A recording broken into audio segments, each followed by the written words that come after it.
आज हम तुगलक वंश के बारे में पढ़ेंगे, जिसने दिल्ली सल्तनत पर 1320 ईस्वी से लेकर 1414 ईस्वी तक शासन किया।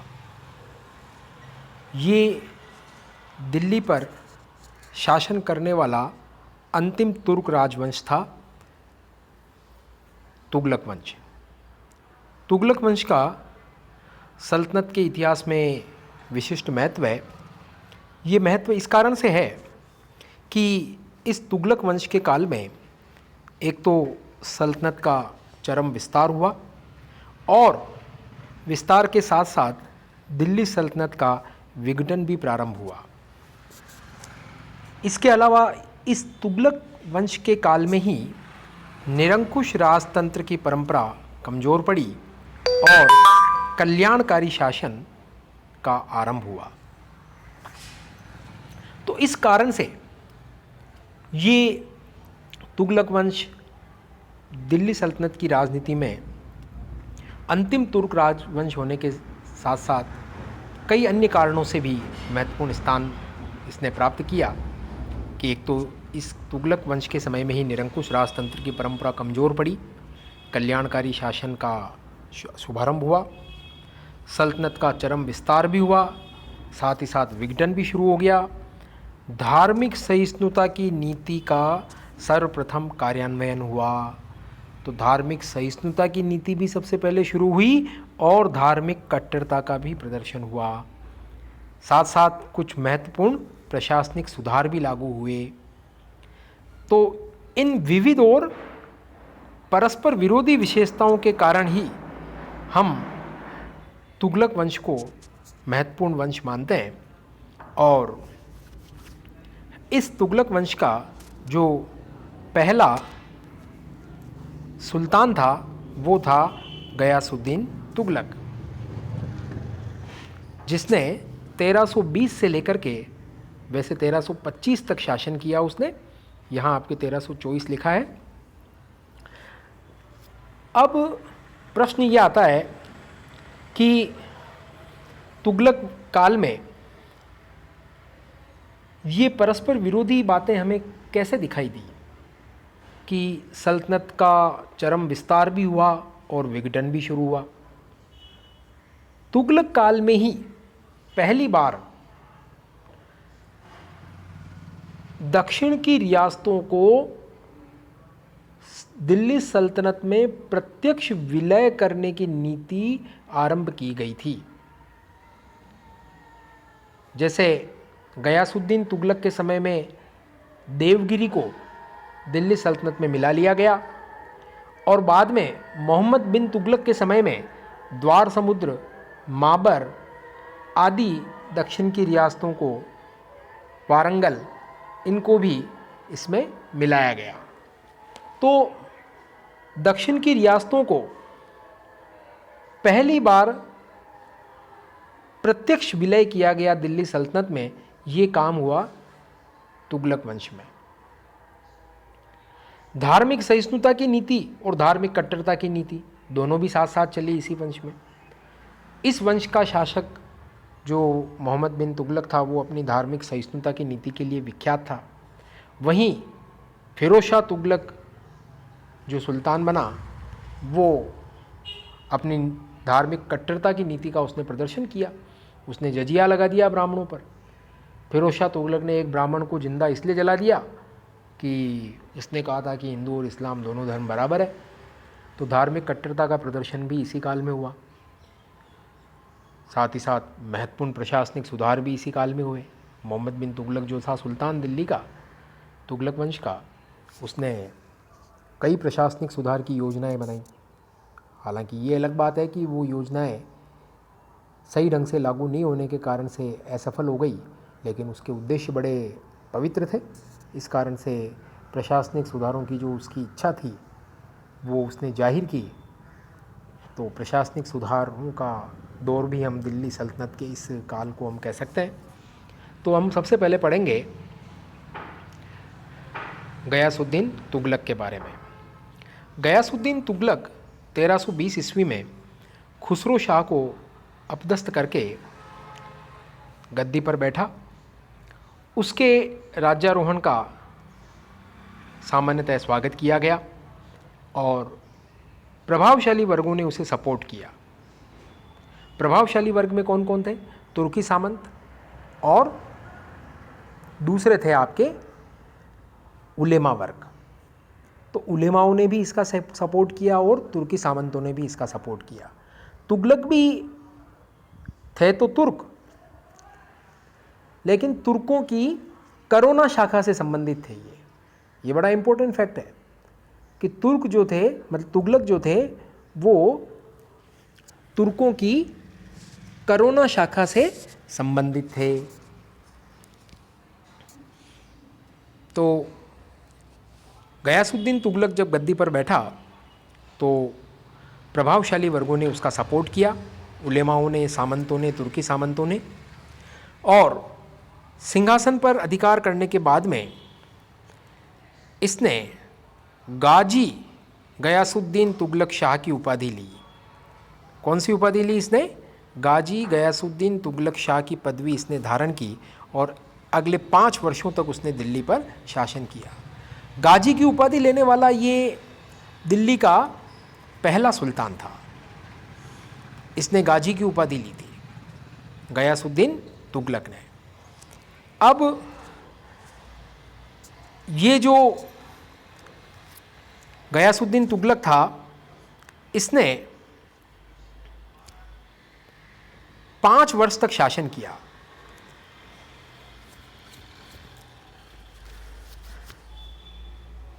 इस 5 वर्षों के शासनकाल में इसने कई सुधार किए, कई कठिनाइयां भी इसके सामने आई।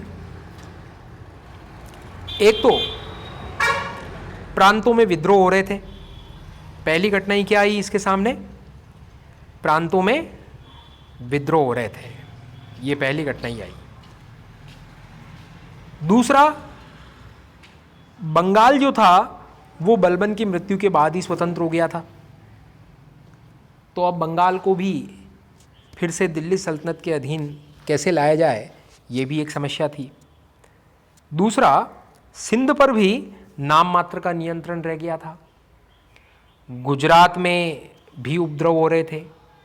राजपूताना के राजपूत शासक भी अपनी शक्ति का निरंतर विस्तार कर रहे थे। दक्षिण में भी अशांति और उपद्रव का वातावरण था। तो चहुं ओर विद्रोह पनप रहे थे। गुजरात अशांत था, दक्षिण अशांत था, बंगाल स्वतंत्र हो चुका था, राजपूत शासक अपनी शक्ति का विस्तार कर रहे थे, सिंध पर कंट्रोल केवल नाम मात्र का था और राजकोष की स्थिति भी अच्छी नहीं थी। जिस खुसरो शाह को अपदस्त करके गयासुद्दीन तुगलक सुल्तान बना, उस खुसरो शाह ने क्या किया था कि राजकोष का धन अपने समर्थकों और सामंतों के बीच काफ़ी बांट दिया था। इसके कारण राजकोष में पैसा था नहीं। तो गयासुद्दीन तुगलक ने इन सभी समस्याओं का उचित समाधान करने के उपाय किए। क्या किया उसने? सर्वप्रथम उसने सत्तारूढ़ होने की औपचारिक पुष्टि सामंतों से प्राप्त की,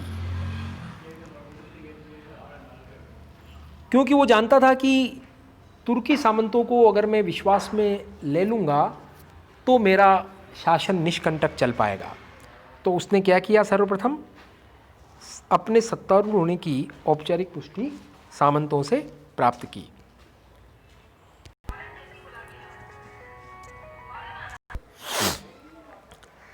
अब विद्रोह की समस्या को सॉल्व करने के लिए गयासुद्दीन ने सैनिक कार्यवाहियां भी की और सैनिक कार्यवाहियों में सबसे पहले उसने 1321 में अपने पुत्र जूना खां को, जो कि बाद में मोहम्मद बिन तुगलक के नाम से जाना गया, उस जूना खां को तेलंगाना के जो विद्रोही शासक था, जिसको हम वारंगल का विद्रोही शासक कहते हैं, प्रताप रुद्रदेव, उस प्रताप रुद्रदेव के विरुद्ध अभियान पर 1321 में उसे भेजा। ये अभियान किन्हीं कारणों से सफल नहीं हो पाया और 1322 में उसे दूसरा अभियान करना पड़ा जोना खां को, वारंगल के प्रताप रुद्र देव के विरुद्ध। तो 1322 में ये जोना खां का जो अभियान था वारंगल का, वो सफल रहा और वारंगल पर तुर्कों का अधिकार हो गया।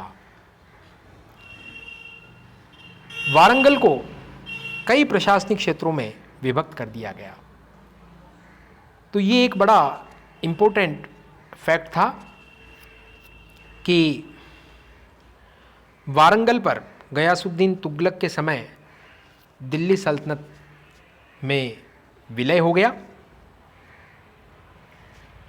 आपको पता होगा कि मुबारक शाह के समय में 1318 में देवगिरी का विलय दिल्ली सल्तनत में पहले हो चुका था। अब गयासुद्दीन तुगलक के समय में दिल्ली सल्तनत की दक्षिण में विस्तार और हुआ और दक्षिण की जो दूसरी रियासत थी वारंगल का काकतीय वंश, प्रताप रुद्रदेव द्वितीय जो वहाँ का शासक था, उसको 1322 में मोहम्मद बिन तुगलक ने परास्त कर वारंगल का विलय दिल्ली सल्तनत में कर लिया। फिर 1324 में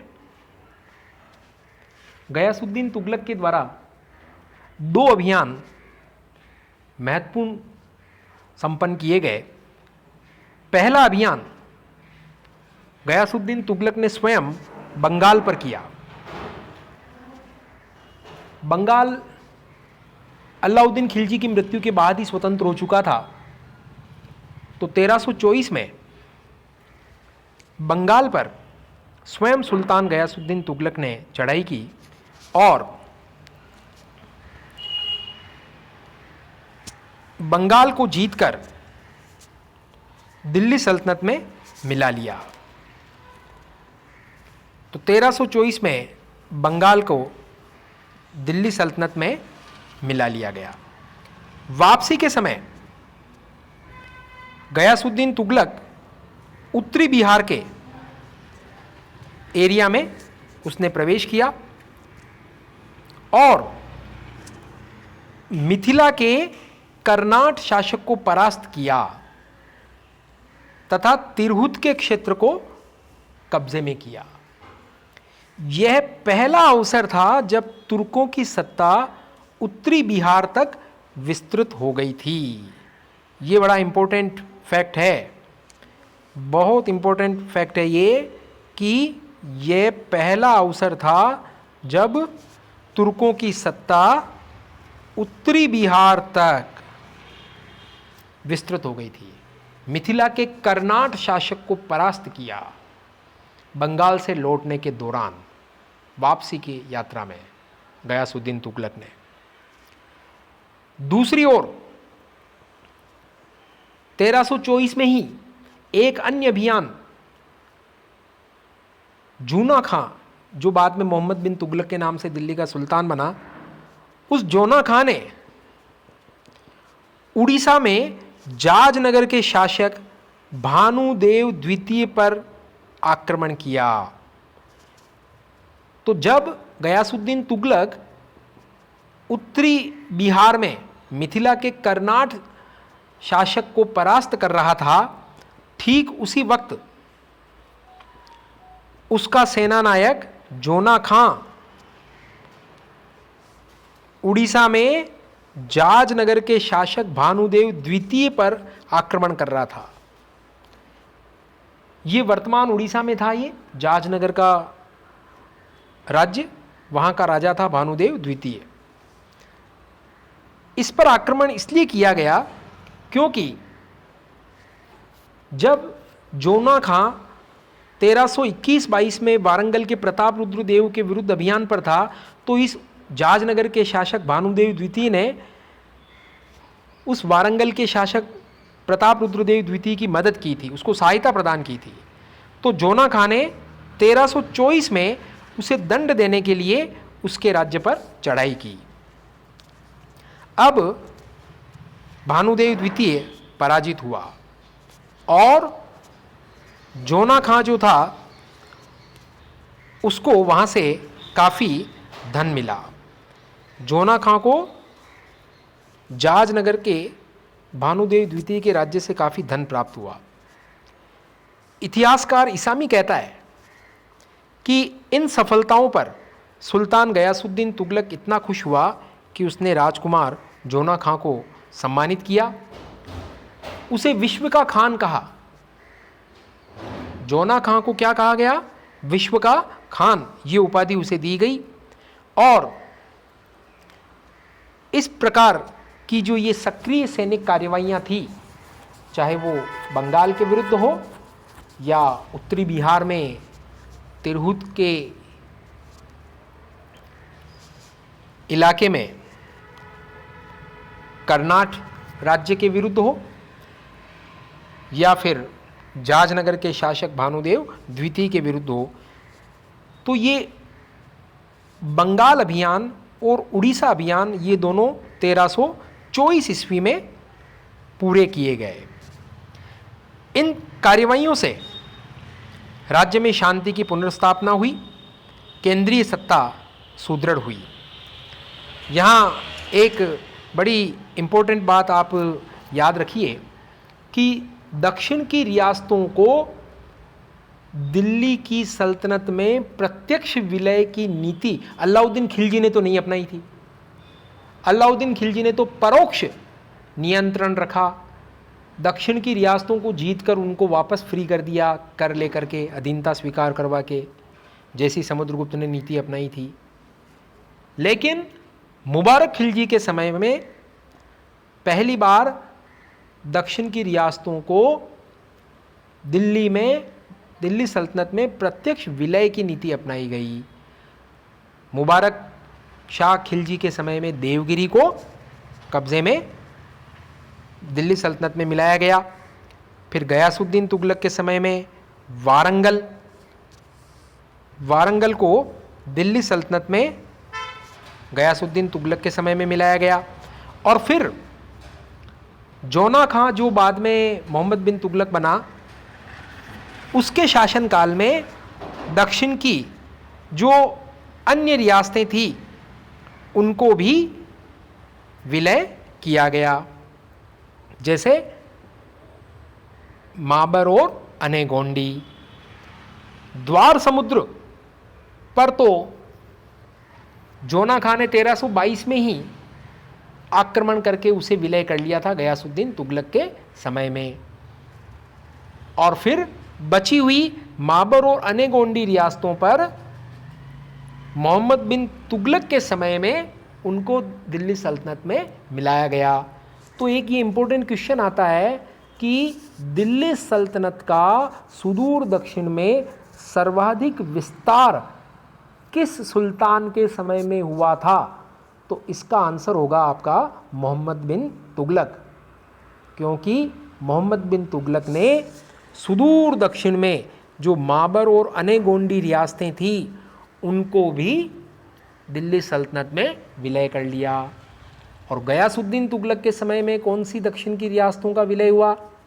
एक तो वारंगल की रियासत, काकतीय वंश का प्रताप रुद्रदेव द्वितीय की रियासत, दूसरा द्वार समुद्र के होयसल राज्य को भी गयासुद्दीन तुगलक ने 1322 में जोना खां को भिजवाकर अपने दिल्ली सल्तनत में प्रत्यक्ष विलय करवा लिया।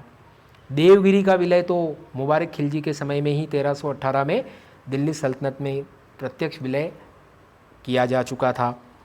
तो इन सक्रिय सैनिक कार्रवाइयों से राज्य में शांति की पुनर्स्थापना हुई और केंद्रीय सत्ता की सुदृढ़ता बढ़ी। अब गयासुद्दीन तुगलक ने इन आरंभिक कठिनाइयों से निजात पाने के बाद में और क्या काम किया, उसने उदार वित्तीय संकट पर ध्यान दिया, आर्थिक और प्रशासनिक सुधार किए। ये बड़ा इम्पोर्टेंट है कि आर्थिक और प्रशासनिक सुधार किए।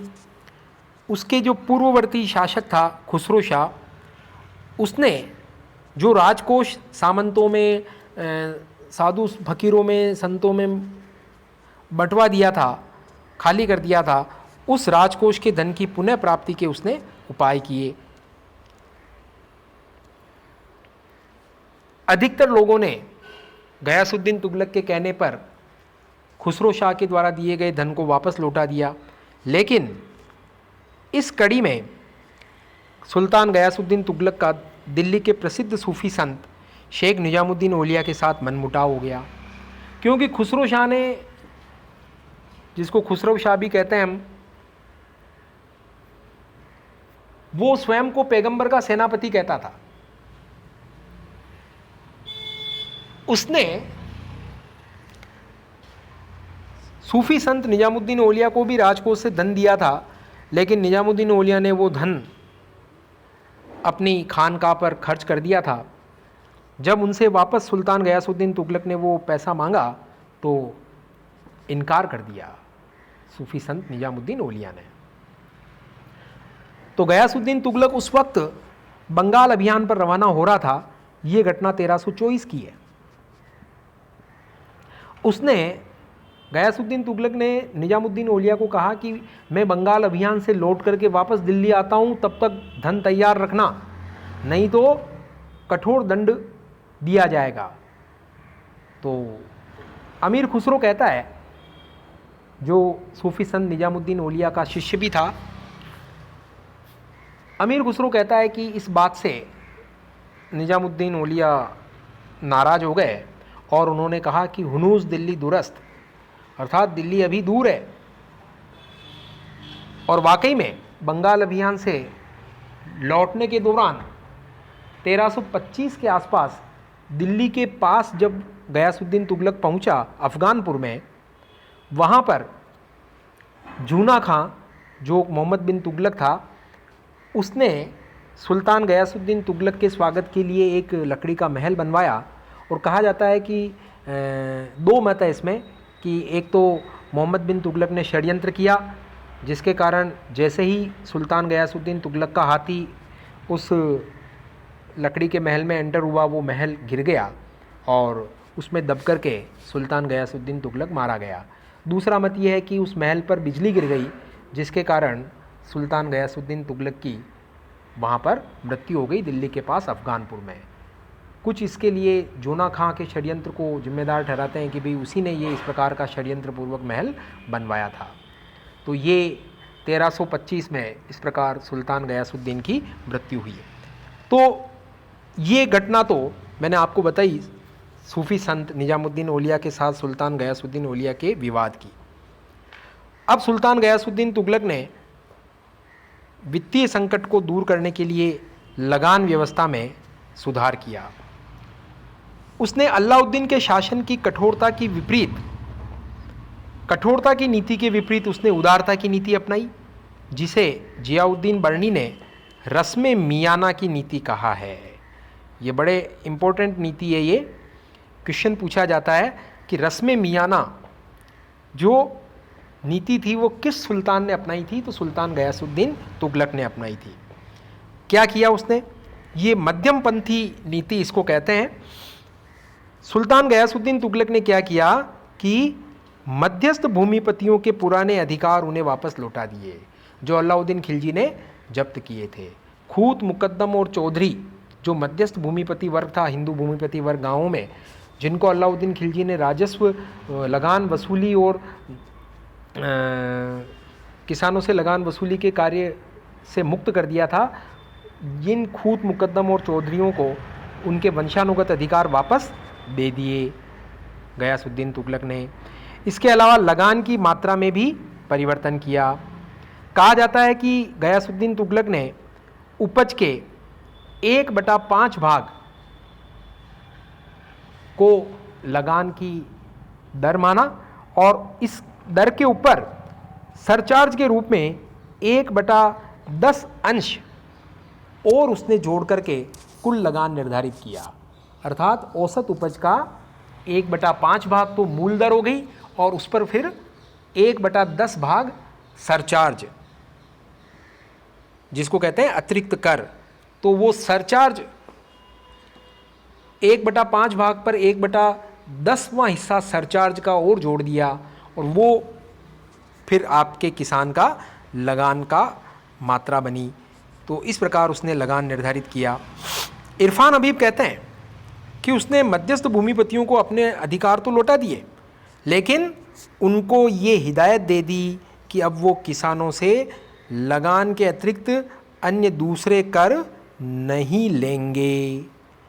जो पहले तरह तरह के वो हुकूक लेते थे वो अब नहीं ले सकेंगे मध्यस्थ भूमिपति वर्ग।